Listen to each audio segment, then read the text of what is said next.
On 105.9 FM and streaming worldwide on the WMAL app. O'Connor and Company.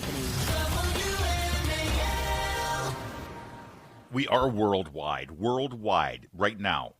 Washington, D.C., New York, Miami, Florida, Detroit, Michigan, Kansas City, Missouri, Dallas, Texas. We hear from all of you every morning, and we love it because we're America's morning show. Even Portland, Oregon is on board with O'Connor and Company. Thanks for tuning in on this Wednesday morning in your nation's capital. It's 7:35. We're going to talk to Hiram Sasser of First Liberty Institute on Trump reinstating thousands of troops discharged for not taking that COVID jab. 8:05, Tristan Justice of The Federalist on the double down against RFK Jr., whose hearing will take place later today. And then at 8:35, Sean Spicer will give us his very professional opinion on Caroline Leavitt's first day at the podium. That's all coming up on Larry O'Connor. That right there is the effervescent and amazing Julie Gunlock.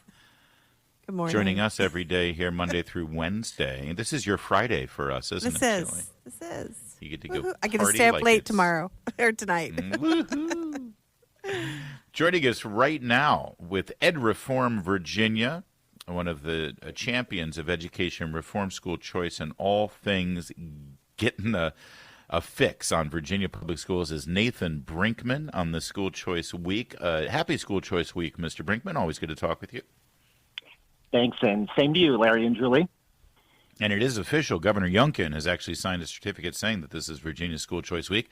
So given the governor's imprimatur, what exactly is going on there in Richmond? Because it sounds like Democrats did not get that memo. Yeah, Virginia regrettably remains behind the times when it comes to parental choice in education. We've seen a real blossoming of school choice nationwide. That, ironically, that revolution has not taken hold in Virginia, even though just a few short years ago, we were sort of ground zero when it came to the push to reclaim parental rights in education. But right now, our school choice policies remain quite limited, especially given how far other states have gone, and I can't help but feel a little envious of them. And that's why we are celebrating school choice here and calling attention to the need for more choice in education. We're going to be gathering on Saturday in the heart of Arlington to hear from WMAL's own Vince Coglianese and other dynamic speakers about the need for greater educational freedom. Yeah, I love that you're doing that in Arlington, right in the belly of the beast, where the teachers' union holds so much sway. Julie, Nathan's right. I said yesterday, I think, or Monday, that Virginia's always been on the cutting edge of school choice, and I got some notifications from people on social media saying, "Yeah, Larry, times have changed in 7 or 8 years. Yes, Virginia used to lead the way, but we're way behind the times." I know, Julie, you've had to experience that yourself. Yeah, Nathan, I'm wondering, where is that bottleneck? Is it the governor's office? Is it the House of Delegates, the Senate? What's going on? And more importantly, is it Northern Virginia? Is that the problem? Because we know that Northern Virginia is very different from the rest of Virginia. So is that where the tension is? Yeah, we have a bit of gridlock going on in Richmond. The governor, to his credit, as Larry mentioned, again declared this week to be Virginia School Choice Week, and in his official proclamation laid out the case for diversity of options in K through 12 education. He has, in prior years, touted education savings accounts. Again this year, he called for private school scholarships, but unfortunately, these initiatives have stalled out in the legislature, and until that dynamic changes, the governor's ability to change things are rather limited constitutionally. Really quick, Larry, are the Republicans in Virginia, we know the Republicans are going to be the champions of school choice in general, but are they explaining to Virginia voters, this is what school choice means? It doesn't mean the dismantling of public school. It doesn't mean necessarily the reduction in funding unless the school's really bad and people make other choices, then sure. But I feel like sometimes school choice is cast in a certain way. And I'm just wondering if Republicans are educating voters in a way that makes the case. I do think advocates of school choice could and should do a better job making that case.